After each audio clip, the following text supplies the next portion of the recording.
Halo semuanya, pada video kali ini kita akan belajar tentang penyelesaian masalah pada kesebangunan. Bagi kalian yang belum tahu apa itu kesebangunan, pastikan kalian telah menonton video sebelumnya yang ada pada link berikut ini.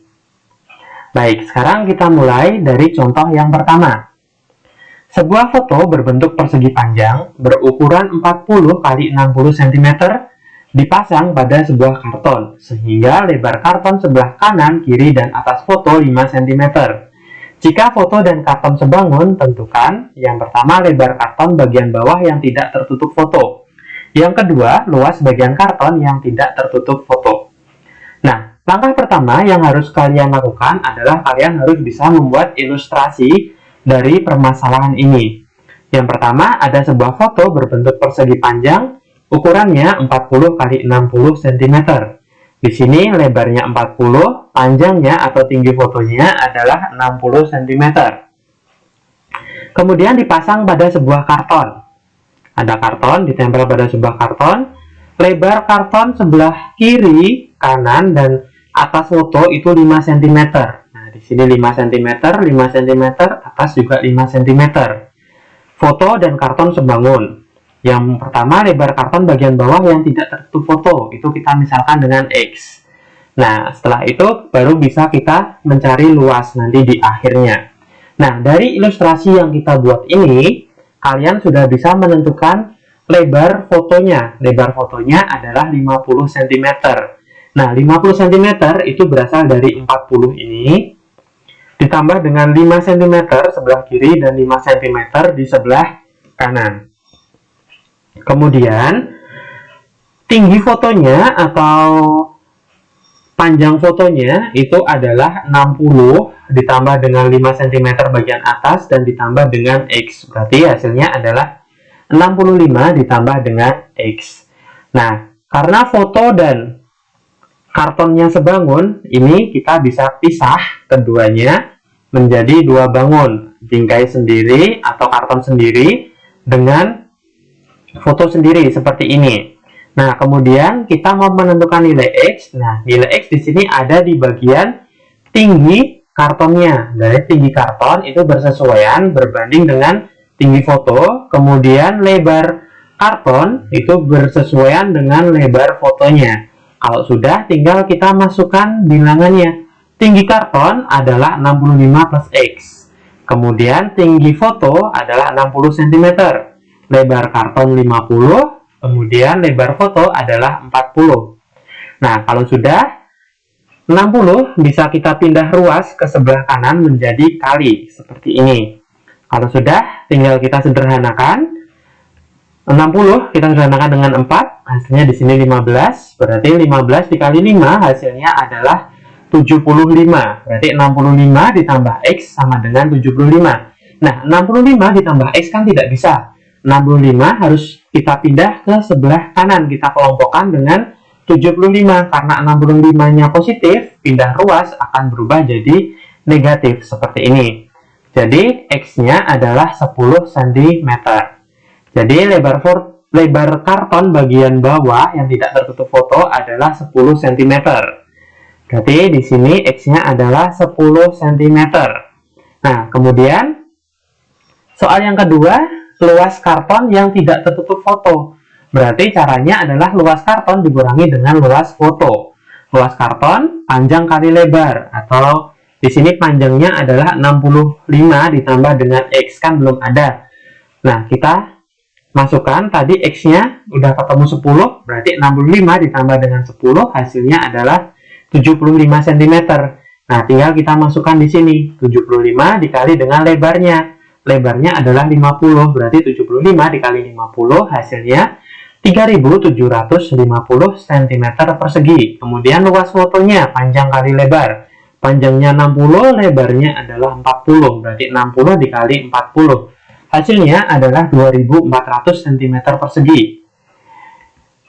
Jadi luas karton yang tidak tertutup foto, luas karton dikurangi dengan luas fotonya 3750 dikurangi 2400, hasilnya adalah 1350 cm persegi. Nah, ini adalah luas karton yang tidak tertutup oleh fotonya. Baik, soal yang kedua. Sebuah pohon mempunyai panjang bayangan 9,6 cm pada tanah yang mendatar. Pada saat yang sama, seorang anak yang tingginya 160 cm mempunyai panjang bayangan 2,4 meter. Berapa tinggi pohon tersebut? Nah, di sini yang menjadi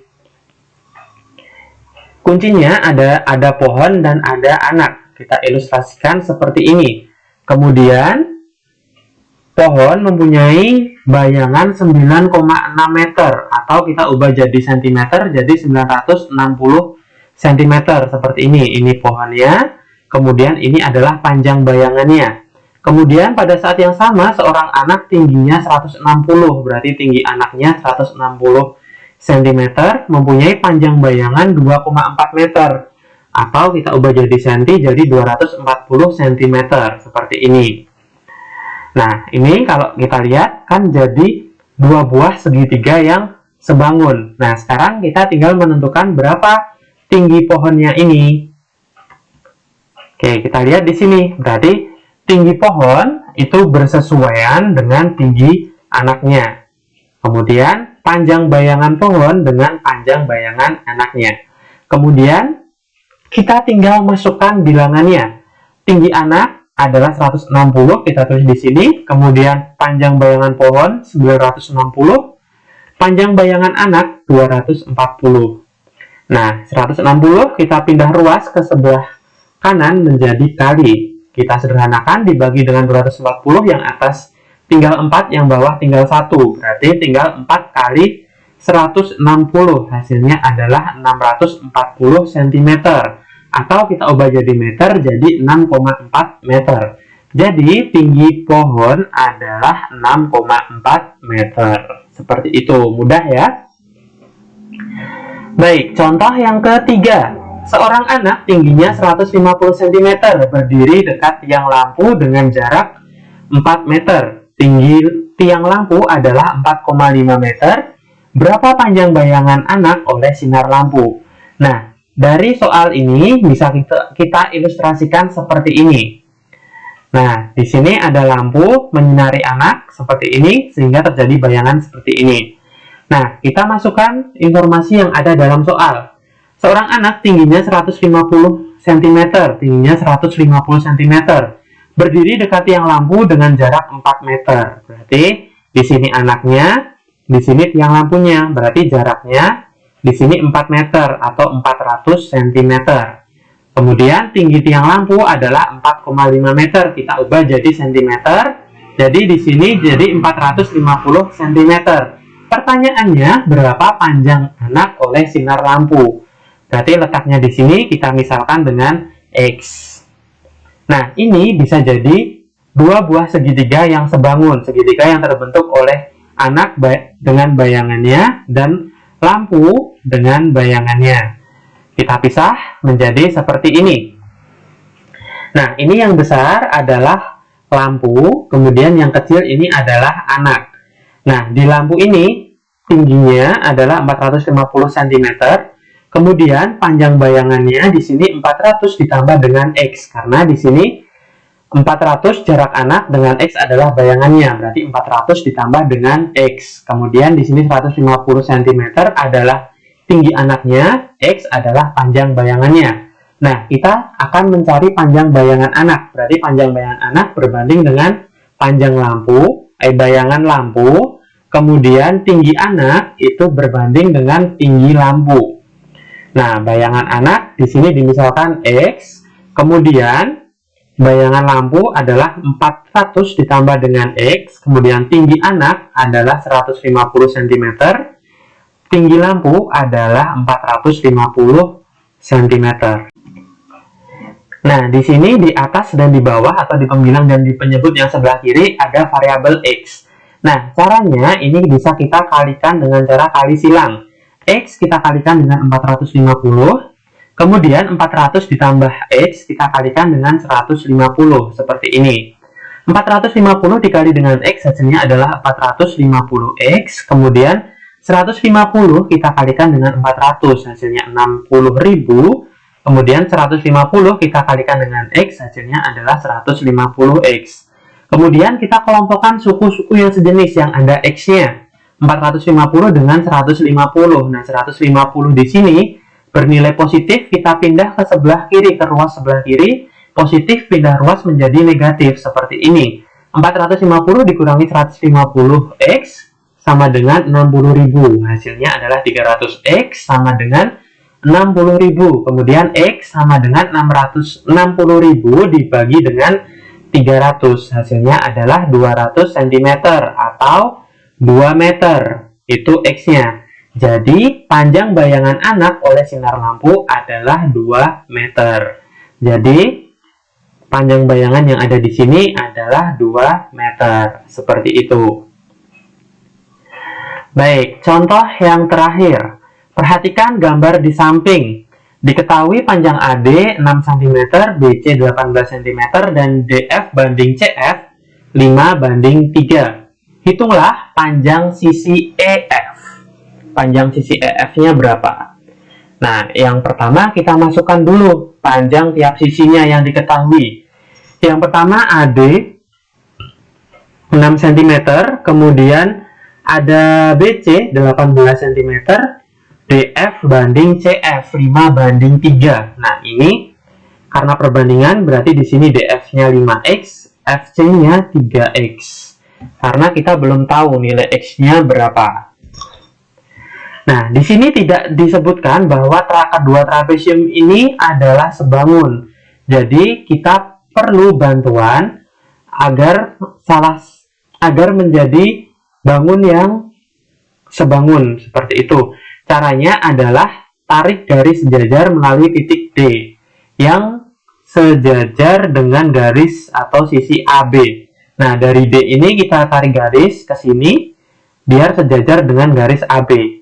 Nah, ini kemudian kita kasih nama G dan H. Nah, ini akan jadi dua buah segitiga yang sebangun. Nah, ini nanti akan membantu kita dalam menghitung. Tapi sebelum itu, di sini kan AD HB itu kan menjadi sebuah jajar genjang. Jadi, panjang EG itu akan sama dengan 6 cm, HB juga jadi 6 cm. Nah, sekarang, oh iya, di sini tadi kan panjang BC itu kan 18 cm, sedangkan HB di sini 6 cm. Jadi, nanti panjang HC-nya jadi 12 cm.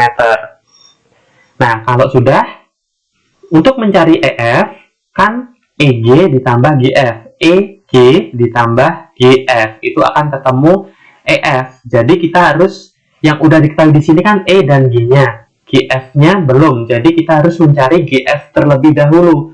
Dengan cara, kita pisahkan segitiga ini, segitiga CDH dengan GFD dari trapesium ini. Jadi kita pisah menjadi seperti ini. Nah, kemudian kita pisah lagi segitiga CDH dengan GFD. Jadi seperti ini, dan dia akan jadi dua segitiga yang sebangun. Nah, di sini panjang HC 12, panjang DC jadi 8X, karena di sini 5X tambah dengan 3X, jadinya 8X, kemudian panjang DF di sini 5X, GF-nya kita cari. Nah, untuk mencari GF, kita menggunakan perbandingan sisi-sisi yang bersesuaian. GF itu bersesuaian dengan HC, kemudian DF kan kecil, berarti nanti DF-nya kita gunakan segitiga yang kecil lagi. DF bersesuaian dengan DC. Seperti ini. Kemudian kita tinggal masukkan GF, kita cari HC